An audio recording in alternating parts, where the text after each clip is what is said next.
Wait, you're telling me the solution to not having sperm is to cut into the place that makes sperm? That's like fixing your broken car by smashing the engine with a hammer, right? Well, not exactly. And the real reason is actually fascinating. Here's the thing that sounds absolutely bonkers at first. When some men can't get their partner pregnant because there's no sperm in their semen, doctors will literally go into the testicles with tiny surgical tools and extract tissue. It's like your body is a factory that's still making products, but the shipping department has completely shut down. The warehouse doors are welded shut, the delivery trucks are on fire. And yet, inside the factory floor, there are still a few perfectly good products sitting there, going to waste. So let's break down what's actually happening. Imagine you ordered a pizza, but when the delivery guy arrives at your door, the box is empty. You'd think, the pizza place must not have made my pizza. But what if I told you the pizza was made perfectly fine, it just never made it past the kitchen? Maybe the hallway to the front door collapsed. Maybe the door is permanently locked. Maybe there's a giant boulder blocking the exit. That's what's happening in conditions like obstructive azoospermia. The testicles are making sperm. Not tons of it, but some, but the transportation system is completely broken. The tubes that carry sperm out, the epididymis, vas deferens, ejaculatory ducts, are blocked, damaged, or missing entirely. You can take all the supplements you want, do all the male enhancement exercises, eat oysters for breakfast, it doesn't matter. It's not a production problem, it's a logistics problem. And logistics problems don't fix themselves. Now you might be thinking, okay, but why not just wait? Maybe it'll heal on its own? Maybe we can clear the blockage? Here's the harsh truth. If the plumbing is that broken, it's not coming back. It's like expecting a burst pipe in your house to magically weld itself back together while you sleep. It's not happening. And here's the kicker. The sperm that are being produced, they're in a very fragile situation. Think of it like fruit rotting in a warehouse because the trucks aren't coming. The longer you wait, the worse things get. Sperm don't just sit there perfectly preserved forever. They degrade, they die, they get absorbed by the body. So doctors face a choice. Act now and possibly retrieve some viable sperm, or wait and watch the opportunity disappear completely. Okay, here's where it gets even weirder. When doctors do these procedures, especially one called microtease, microdissection, testicular sperm extraction, they look for the healthiest looking tubules to extract from. These are the seminiferous tubules, tiny little coiled tubes inside the testicles where sperm are made. And you're probably thinking, wait, you're taking out the best parts? The parts that actually work? That's like finding the one employee who's actually doing their job and firing them. But here's the thing. In these men, even the healthiest looking tubes aren't exactly pumping out sperm like a factory in overdrive. They're more like that one flickering light bulb in an abandoned building. Sure, it's still on, but it's not exactly powering the whole neighborhood. The reality is, these healthier tubules are simply the ones most likely to have any sperm at all. And since the goal is to find even just a handful of sperm, not produce millions, extracting a tiny bit of tissue from these areas gives the best shot at success.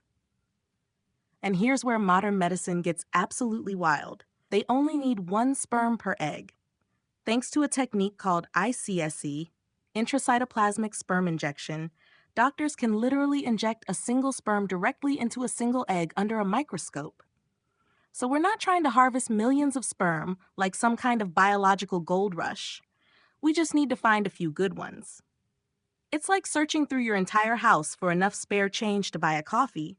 You don't need a suitcase full of money. You just need $3. Okay, smart guy, you're saying. If we're already going in there, why not just take a bunch of tissue? Get it all in one go. Great question. Here's why. Taking more tissue doesn't increase your chances of finding sperm. Remember, the sperm aren't evenly distributed. They're scattered randomly in little pockets, like trying to find truffles in a forest. Taking more tissue just means more damage, more bleeding, more pain, more scar tissue, without actually improving your odds. Plus, the testicles are sensitive, obviously. More cutting means more complications, longer recovery, and potentially making future attempts harder because of all that scar tissue.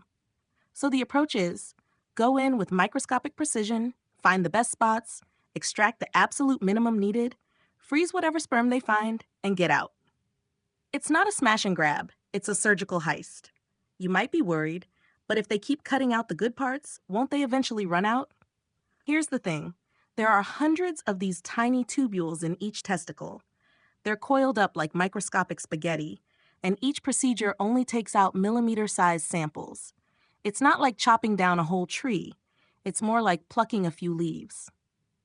The bigger limitation isn't running out of testicle. It's that scar tissue builds up after each surgery, making future procedures more difficult. But in terms of raw tissue, there's plenty in there. The issue is finding the rare spots where sperm are still being made. So here's the bottom line, and I'm going to be completely straight with you. This procedure exists because for some men, it's the only option. It's not ideal, it's not comfortable. It definitely involves words you don't want to hear in the same sentence as your body parts. But it represents something important, the absolute last-ditch effort to salvage fertility when everything else has failed. It's not destroying the testicles. It's not using them up.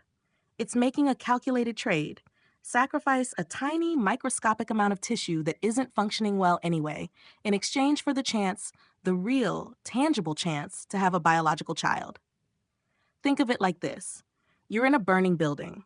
You grab what you can carry. You don't wait for the fire department to rebuild the building. You save what's salvageable right now.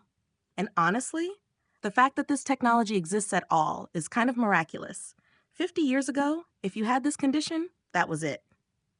End of story. No biological children ever. Now, doctors can go in with microscopes, extract individual sperm cells from tissue, inject them directly into eggs, and create viable pregnancies. It sounds like science fiction, but it's happening in fertility clinics around the world every single day. Is it invasive? Yes. Is it expensive? Unfortunately, yes. Is it a bit uncomfortable to think about? Absolutely.